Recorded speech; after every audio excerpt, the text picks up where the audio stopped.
Solve करते हैं body fluid and circulation में पूछे गए इस ट्रिकी सवाल को। सवाल में पूछ रहा है two individuals having identical end diastolic volume of 130 ml, person A having end systolic volume of 60 ml and person B having end systolic volume of 50 ml.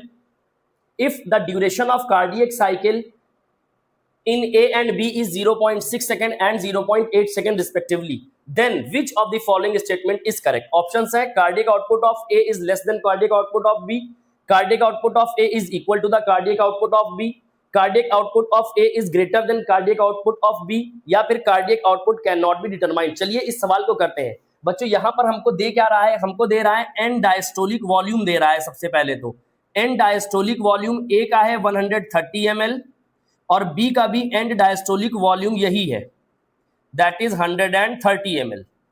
अच्छा, फिर यहां पर दे रहा है बच्चों and systolic volume. And systolic volume A का है 60 ml और एंड सिस्टोलिक वॉल्यूम B का है बच्चों 50 ml। और आपसे यहां पर कार्डियक साइकिल का ड्यूरेशन बता रहा है। A का कार्डियक साइकिल चलता है 0.6 सेकेंड्स का है और B का कार्डियक साइकिल का जो ड्यूरेशन है बच्चों वो है 0.8 सेकेंड्स का। बहुत ध्यान से करना है, बहुत अच्छा सवाल है ये। और यहां पर आपसे पूछ रहा है कार्डियक आउटपुट क्या होगा। बच्चों कार्डियक आउटपुट का बेसिक सा फॉर्मूला हम लोग ने जो पढ़ा है वो है cardiac output is equal two stroke volume into heart rate.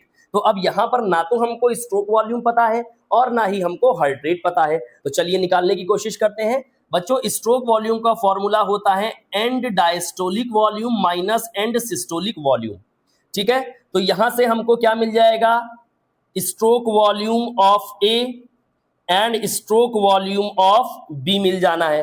तो स्ट्रोक वॉल्यूम ऑफ ए कितना होगा, एंड डायस्टोलिक वॉल्यूम दोनों का कॉमन है, एंड सिस्टोलिक वॉल्यूम ए का जो है वो है 60 ml। तो 130 minus 60 that is 70 ml approx होगा।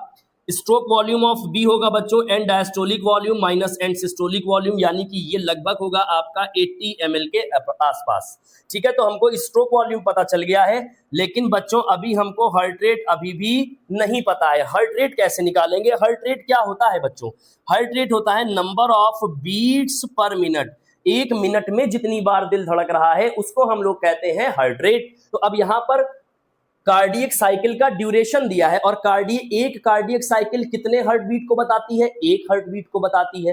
तो बच्चों यदि एक कार्डियक साइकिल जो है, एक कार्डियक साइकिल को चलने में लगता है 0.6 सेकेंड, तो एक मिनट में कितनी बार दिल धड़केगा, वही क्या हो जाएगा, हार्ट रेट। तो अगर हम देखें पर मिनट कितना होगा बच्चों, तो ये हो जाएगा 60 सेकेंड्स अपॉन 0.6 दैट इज ये आ जाएगा बच्चों लगभग 100 बीट्स पर मिनट।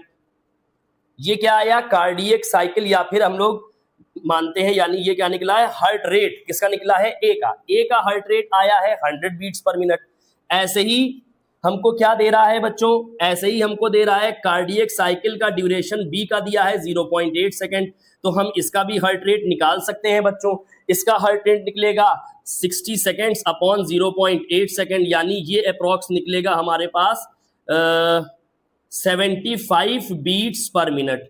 ठीक है, अब हमको हार्ट रेट भी दोनों के पता है, स्ट्रोक वॉल्यूम भी दोनों के पता हो चुके हैं। तो चलिए अब अपन लोग निकालते हैं कार्डियक आउटपुट ऑफ ए। तो ये क्या हो जाएगा, स्ट्रोक वॉल्यूम ए का कितना निकला है बच्चों?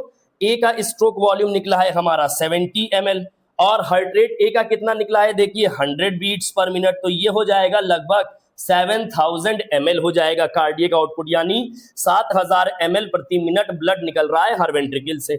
वहीं पर अगर बात करते हैं हम लोग कार्डियक आउटपुट ऑफ बी की बच्चों, तो यहां पर स्ट्रोक वॉल्यूम कितना निकला है बी का स्ट्रोक वॉल्यूम है 80 ml और इसके साथ साथ इसका हार्ट रेट कितना निकला है 75 ml। तो कितना हो जाएगा 8। तो इस तरह से कार्डियक आउटपुट ऑफ बी जो होगा वो है स्ट्रोक वॉल्यूम 80 ml है और यहाँ पर हार्ट रेट निकला है 75, तो हो जाएगा 80 इंटू 75 दैट इज 6000 ml, यानी कि यहाँ पर क्या निकला, cardiac output of A is greater than cardiac output of B. और सही ऑप्शन होगा बच्चों हमारा ऑप्शन नंबर 3। ऐसे ही इंटरेस्टिंग वीडियोस के लिए चैनल को सब्सक्राइब करें और अपने फ्रेंड्स में भी शेयर करें। Thank you.